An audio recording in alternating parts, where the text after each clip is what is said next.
Before we start, please make sure to like, subscribe, and share this video with your friends and family. Also, can you please tell me where and what time you're watching? Thanks.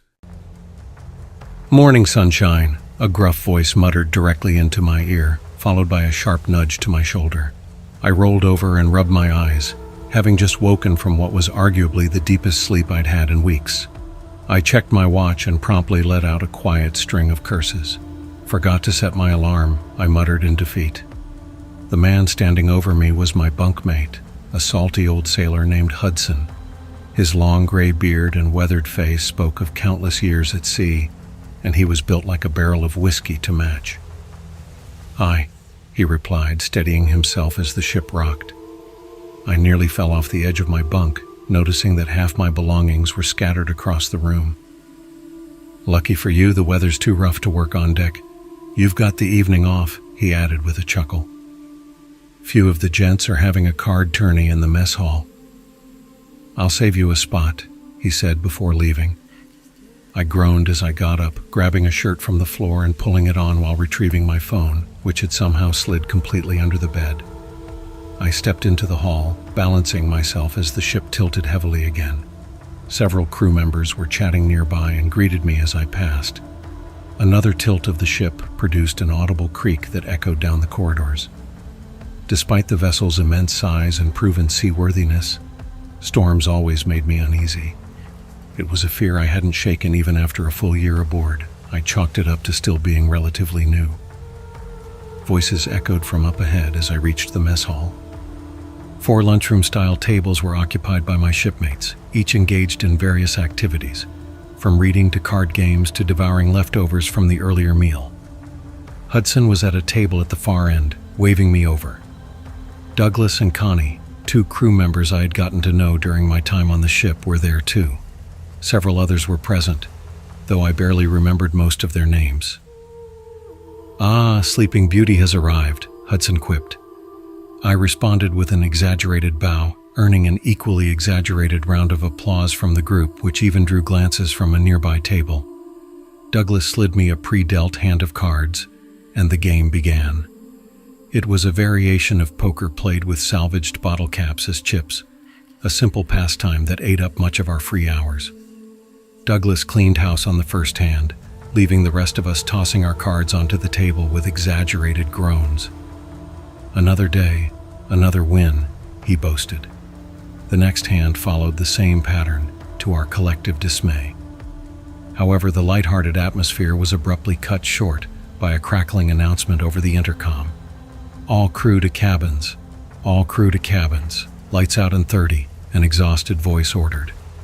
Conversations died down as everyone began filing out toward the quarters. Our table followed suit. I couldn't help but feel confused by the premature end to the night. Sensing this, Connie glanced over. "Making the pass tonight, remember?" she reminded me. I checked my phone and let out a soft curse. She was right. We were indeed making the pass, a stretch of the Atlantic renowned for its consistently calm waters and safe passage. It was so reliable that the crew simply referred to it as Rest Day. The captain mandated that everyone take the opportunity to recharge, even providing sleeping aids from the infirmary.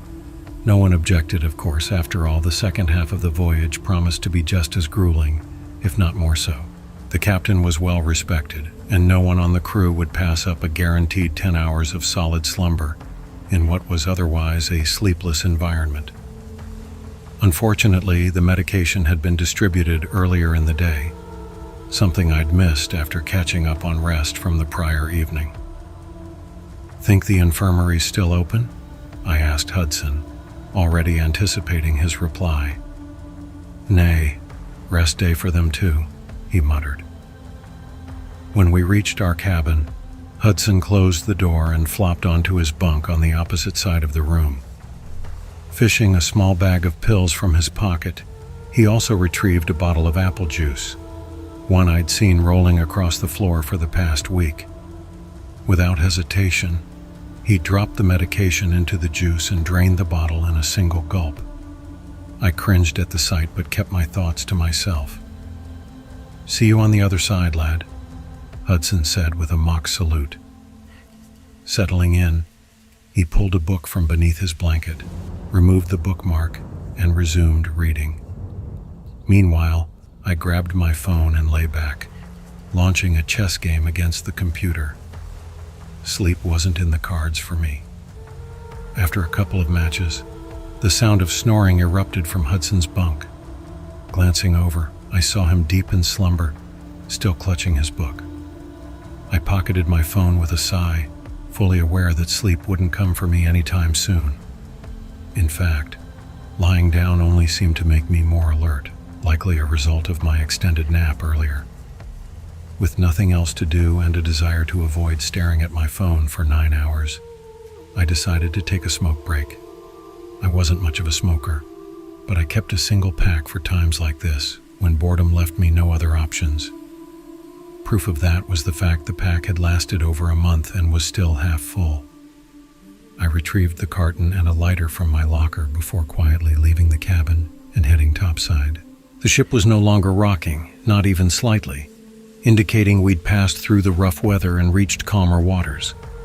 However, most of the interior lights were dimmed or off entirely due to the captain's orders, making it tricky to navigate the corridors. After some effort, I turned down a hallway and reached the sealed door leading to the external walkway. With a grunt, I forced the bulkhead open and stepped outside. The semi-covered walkway offered a clear view of the ship's side and the vast ocean stretching to the horizon. The fresh scent of rain lingered in the air, and most surfaces were still slick and glistening. Leaning against the railing, I retrieved a cigarette, lit it, and took a deep drag. When I looked up, the sight caught me off guard. Puffy, storm-heavy clouds filled the sky, but they glowed with an eerie greenish-yellow hue. It wasn't subtle either. The color reflected off the water, giving the sea an almost lake-like appearance.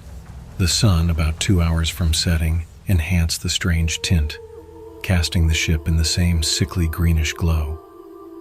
While such phenomena were common on land before storms, it was rare to see it this far out at sea. I took in the odd scene, listening to the gentle sound of waves lapping against the ship's hull, until footsteps from around the corner broke my focus. Moments later, Carlo, one of the ship's cooks, rounded the bend with a cigarette dangling from his fingers. He was a wiry, quiet man, always looking worn down by the job. Not unfriendly, but visibly burdened, Carlo rarely engaged in conversation, and I typically respected his preference for silence. Carlo greeted me with a nod, and I returned the gesture. However, after a brief pause, he glanced at me again and offered a less than friendly greeting. "What are you doing up?" he asked, his tone laced with concern. The question caught me off guard, and I hesitated before responding. "Was crashed all day and missed the memo, couldn't sleep, so here I am," I replied, gesturing with the cigarette still in my hand. He muttered something under his breath and waved me over.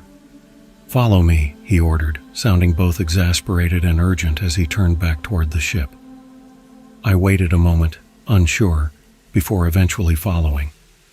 His pace was brisk, and I found myself struggling to keep up as he led me around the corner and up a flight of stairs.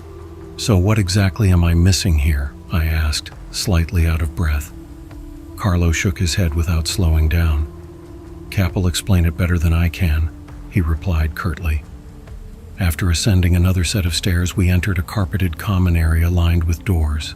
Carlo approached the central door at the far end, opened it, and motioned for me to follow him inside. As soon as I stepped through, I realized we were on the ship's bridge, a place where a deckhand like me had no reason to be.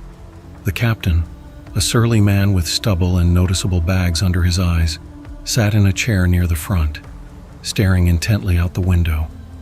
The eerie greenish-yellow hue of the clouds outside spilled into the room through the many windows, casting the space in the same sickly light. The captain turned and seemed surprised to see me. He shook his head slightly before looking away. Then, without preamble, he made a cryptic statement. "Well, son, you're about to see something downright unexplainable," he said.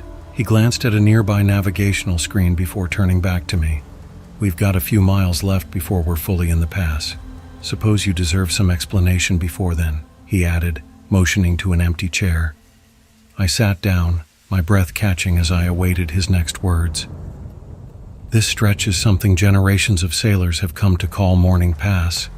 Not mourning as in the start of the day, but mourning, like grieving a loved one, he began.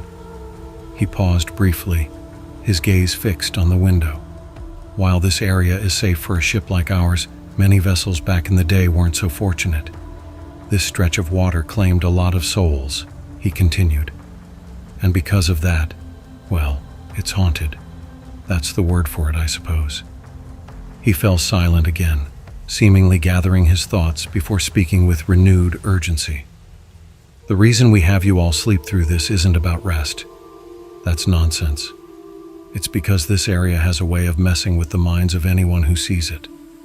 You're about to experience that firsthand, he said, tapping his temple for emphasis before patting my shoulder. Before I could respond, a shadow flickered across the room, then another, and the bridge windows with their relatively low clearance obscured the source, but by the time I stood, a dozen or more shadows disrupted the strange light pouring in. Neither the captain nor Carlo said a word, their attention fixed on the windows.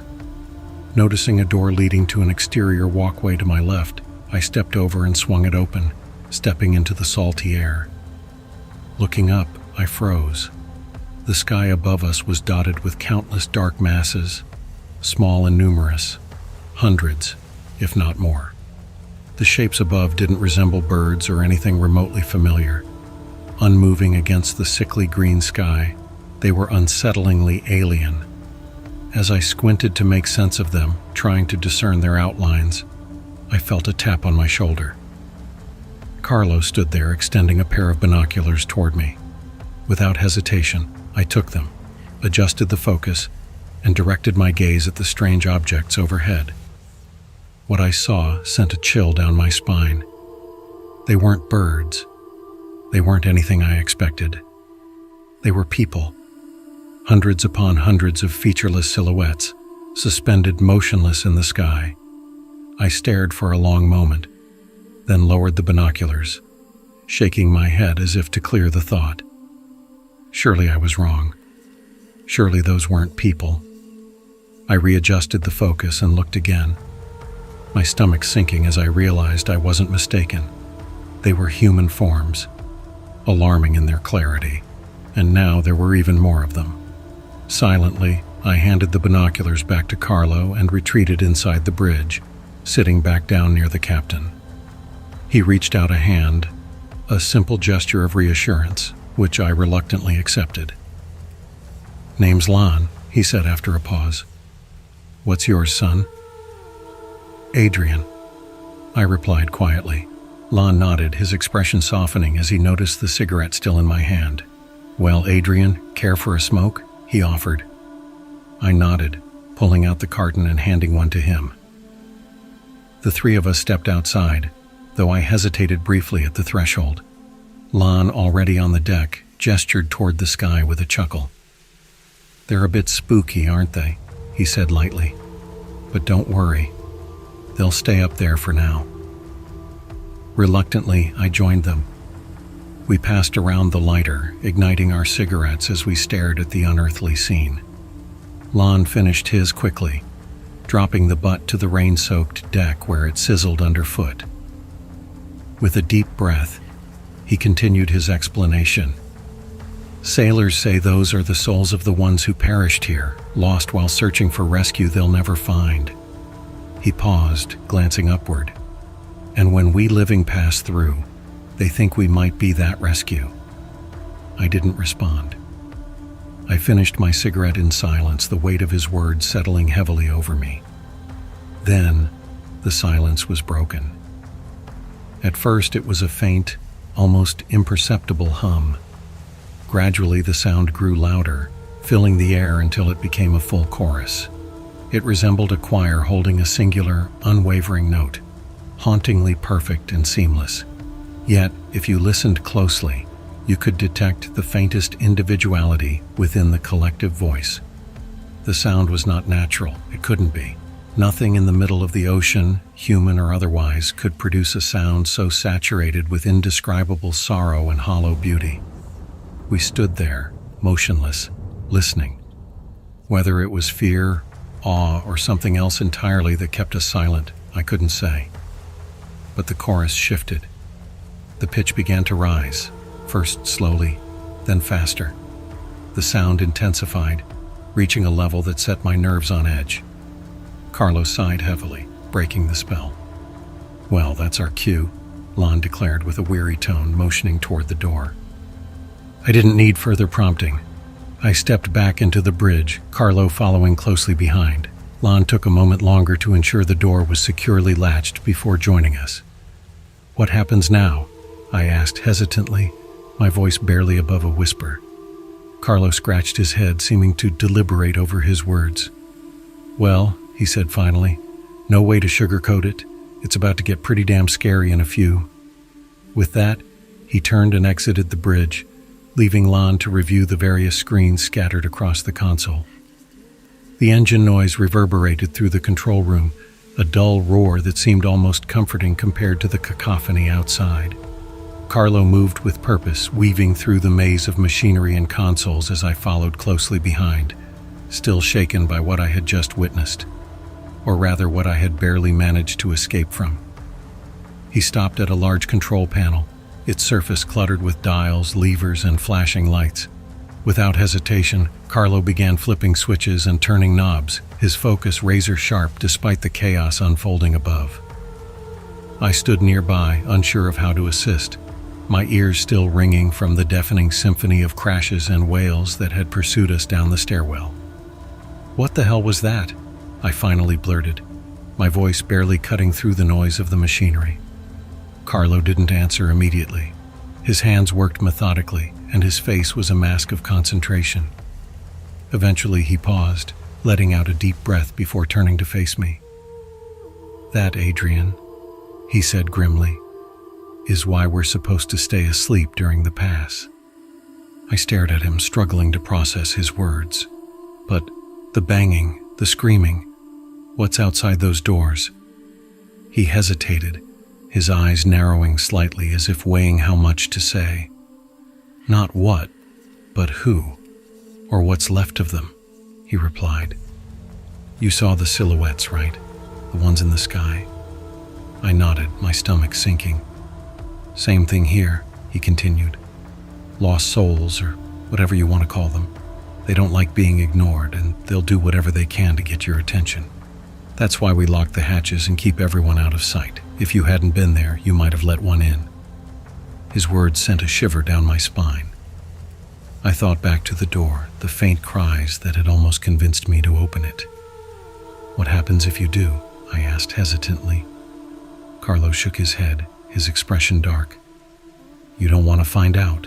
Best case, we lose the ship. Worst case." He trailed off, returning his attention to the control panel. Lon entered the room moments later, his usually composed demeanor visibly shaken. He clapped a hand on my shoulder, forcing a grin that didn't quite reach his eyes. "Welcome to the engine room, kid," he said. "Hell of a place to ride out the weirdest part of the pass." "Ride it out?" I asked, confused. "You mean we just wait?" Lon chuckled humorlessly, leaning against a console. "That's about the size of it. We're too far in to turn back now. Can't exactly go around either. All we can do is keep the ship running and hope the pass lets us through." "And if it doesn't?" I asked, my voice quieter than I intended. Lon didn't answer, but the look in his eyes told me everything I needed to know. The next few hours were a blur. The sounds outside continued, distant but unrelenting. The ship groaned and creaked under the strain of the turbulent seas, each lurch threatening to send us tumbling. Carlo and Lon worked tirelessly, monitoring the engines and adjusting the ship's systems as needed. I did my best to help, though my inexperience made me little more than an extra pair of hands. Eventually, the noise began to subside. The wailing diminished, replaced by the steady hum of the ship's engines and the rhythmic crashing of waves. Lon straightened, his shoulders relaxing slightly as he glanced at a nearby gauge. "We're almost through," he said, relief evident in his voice. "Another mile or so and we'll be clear." Carlo nodded, but his expression remained tense. Don't relax yet. The past likes to throw curveballs when you least expect it. As if on cue, the ship shuddered violently, a sound like metal tearing echoing through the control room. Alarms blared, and the lights flickered before stabilizing. "What now?" I asked, panic rising in my chest. Lon cursed under his breath, rushing to check the readings on the consoles. "Something's hit the hull," he muttered. "Port side, near the midsection. Carlo, get up there and assess the damage." Carlo nodded, grabbing a flashlight and heading for the door. He paused briefly, looking back at me. "Stay here," he said firmly before disappearing into the corridor. Lon and I exchanged a glance, neither of us speaking. The seconds stretched into minutes, each one heavier than the last. The ship groaned again, and I gripped the edge of a console to steady myself. Finally, Carlo's voice crackled over the intercom. "Hull's intact, but we've got something stuck to the side. Can't tell what it is, but it's big. Might need to cut it loose." Lon swore under his breath, running a hand through his hair. "Adrian, grab a flashlight. Looks like we're going topside." Both Carlo and I collapsed against the farthest wall of the engine control room, catching our breath as the deafening crashes and screams from above faded into a dull hum. The engines roared around us, their mechanical rhythm providing a strange, almost comforting counterpoint to the chaos outside. For the next 3 hours, the ship tilted and swayed violently, but we sat silently, the weight of what we had experienced hanging over us like a shadow. Eventually, the storm began to subside. The vessel slowly leveled out, and the crashing from above was replaced by the rhythmic creak of the ship's hull against calmer seas. Carlo checked his watch and stood, stretching before motioning for me to follow. Wordlessly, we made our way back through the maze of corridors, up the stairs, and finally to the bridge. The bridge door was ajar, and we stepped inside to find Lon slumped in his chair, staring blankly at the farthest wall. His face was pale, his eyes bloodshot, and his posture spoke of a man who had spent the entire ordeal on the front lines. He raised a weak hand in greeting as we entered, exhaling a long, weary sigh before straightening his posture. "Well, Adrian, how'd you enjoy the morning pass?" Lon asked, his voice dripping with sarcasm as he forced a smile. I shook my head, trying to find the words to describe the horror and confusion of the night. "Just give me the pills next time," I muttered quietly, the exhaustion evident in my voice. Lon raised a finger, wagging it side to side in a gesture of denial.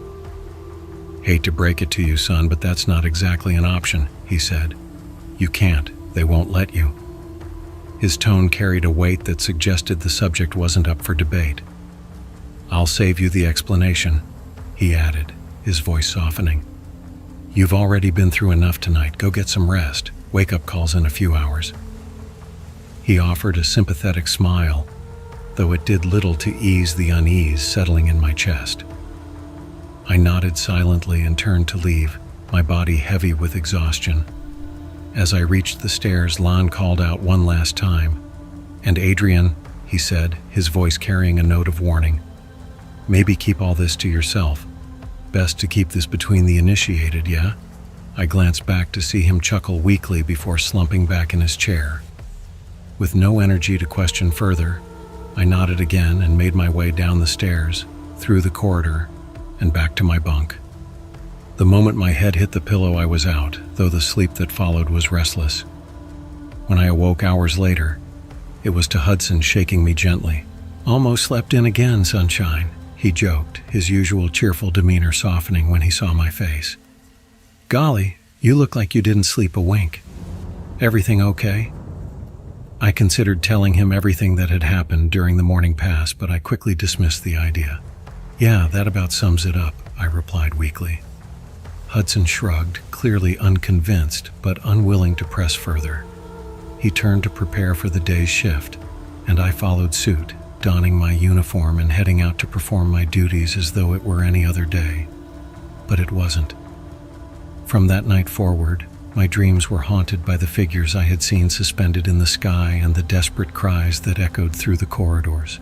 Night after night, I woke in a cold sweat, the memories of the morning pass refusing to fade.